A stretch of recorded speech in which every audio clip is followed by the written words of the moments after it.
Hi friends, എൻ്റെ പേര് ധ്രുപദ്. ഞാൻ 5ാം ക്ലാസ്സിലാണ് പഠിക്കുന്നത്. ഞാൻ ഇന്ന് ഉണ്ടാക്കിയത് ഒരു ബോട്ടാണ്. ഈ ബോട്ട് തെർമോക്കോളിലാണ് ഉണ്ടാക്കിയത്. പിന്നെ ഇതിൻ്റെ ഉള്ളിൽ വരുന്ന 4 ബാറ്ററി ആവശ്യമുണ്ട്. 4 ബാറ്ററിയാണ് ആവശ്യം. പിന്നെ ഇതിന് ആവശ്യമുള്ള വയറുകളാണ്.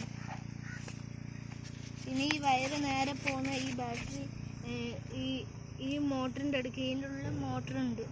ഈ ലീഫ് തിരിയുമ്പോൾ ഇത് മുന്നോട്ട് പോകുന്നതാണ്. പിന്നെ ഇത് ലെഫ്റ്റും റൈറ്റും തിരിയാനുള്ളതാണ്.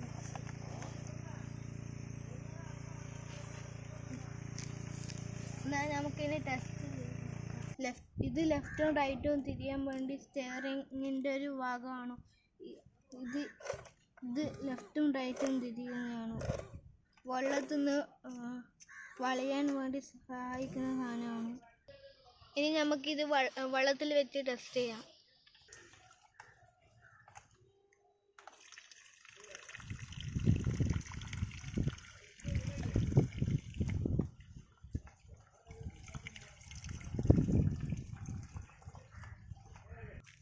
ഞാൻ ഈ പ്രൊജക്റ്റിന് വേണ്ടിയിട്ടാണ് ഈ ബോട്ട് ഉണ്ടാക്കിയത്. Thank you all.